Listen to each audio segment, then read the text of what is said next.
Okay, there's a couple things I'm going to talk about today. I got this wonderful book, Abraham Lincoln Vampire Hunter, by Seth Grahame-Smith, the author of Pride and Prejudice and Zombies, which I thought was hilarious.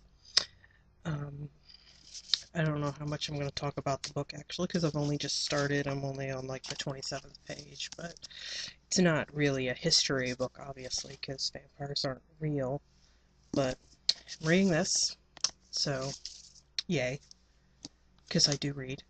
Um, Also, I'm probably going to talk about Day of the Dead a little more. Um, this book actually focuses on some secret hidden diaries that Abraham Lincoln supposedly kept while he was a vampire hunter. Um, so it's not bad so far. Um, so I went on my trip to Pittsburgh and I went to the Monroeville Mall and I got to stand in all my favorite places from the movie Dawn of the Dead, and I geeked out there a little bit. Didn't take any video because, well, it was hard enough to try and take pictures without being too conspicuous. I'm sure they wouldn't have done anything, but I don't actually have a camera that I can take around. Okay, I moved so that I could talk about Day of the Dead a little bit. Here I am in front of the TV again because it's easier to actually show the scenes that I want to talk about if I'm in front of the TV. I'm gonna fast forward a little bit. Start out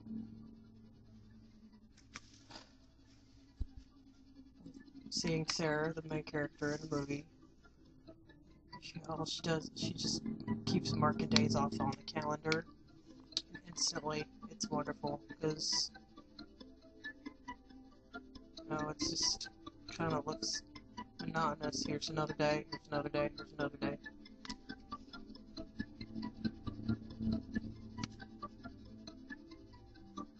People in the pumpkin patch look like zombies. Then,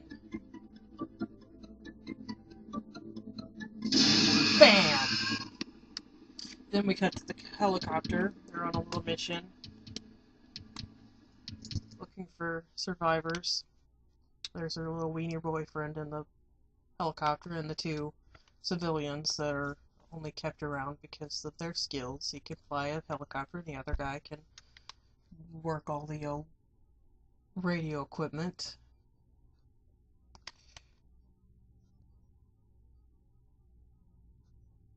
They go out.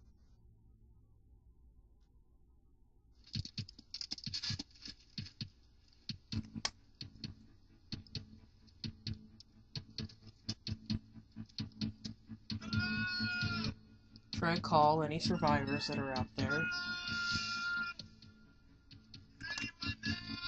Then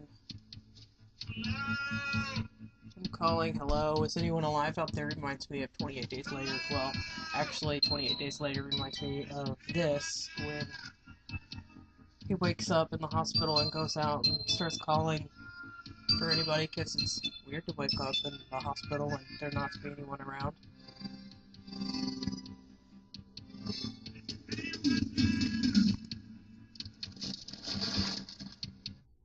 Then, of course, they call and call and call, and no one comes, and then there's this lovely guy, isn't he beautiful?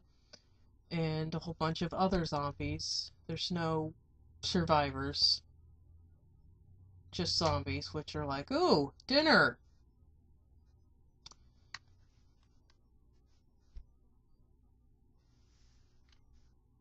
Here's the wonderful lift.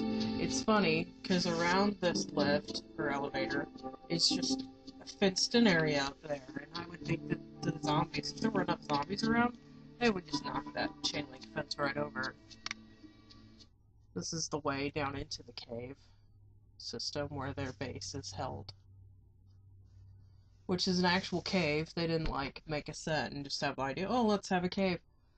This is an actual cave, and it's an office. They rent out office space in it now, I believe.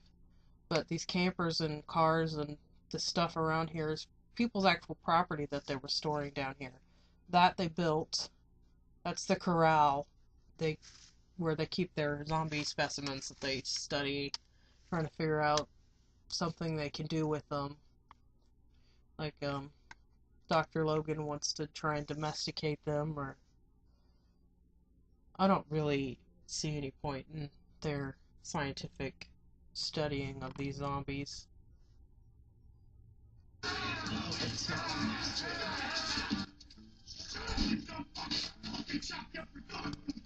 Or yell at the poor zombies. They're just zombies. And they like flips them off, and they look like he's gonna comfort her, and she's just like, I can't believe he flipped me off. We don't need to see anything about Miguel because he's just a little wimp. The soldiers all fussing. Well, why can't you get anybody on the radio? Because there's not anybody out there anymore. And if they are, they probably don't know how to work the radio. It's not like today when everybody's got a cell phone, but you know, if civilization falls, then the cell towers might go down. Just like, you know, eventually we lose the internet and the power. If there's nobody at the power stations, nobody's going to keep the power going. In the meanwhile, I will continue to indulge myself, and I will continue doing my best in the good fight against dry rot and rust. Yeah? Well, your best ain't good enough, asshole. You think I'm not aware of our situation? You think I want to stay isolated down here? You know, I'd make a desperate effort to raise somebody just in the hope of getting away from your nasty mouth, Steve. The fact is... There's nobody out there. Yeah. But at the beginning. Dr. Logan, they all want to go. They didn't shoot all the zombies. They have overrun us, you know. We're in the minority. He's saying they should have gotten rid of them all. They should have killed them all in the beginning, but they didn't. I haven't eaten. Is there food? You were supposed to be here at 7 o'clock sharp. Okay, this is the biggest, you know, he's trying to, like, seems like a little man that is just extra mean just because to overcompensate for the fact that he's a little man. I'm running this monkey farm now, Frankenstein, and I want to Yeah, know they call him Frankenstein. what the fuck you're doing with my time. They, you know, I don't know what the heck the soldiers are doing. They should just be, like, chilling. I don't know what they're doing that's making them so tired, and I mean, they're fairly safe down here, so I don't know what the big deal is. They just seem like a whole bunch of big babies.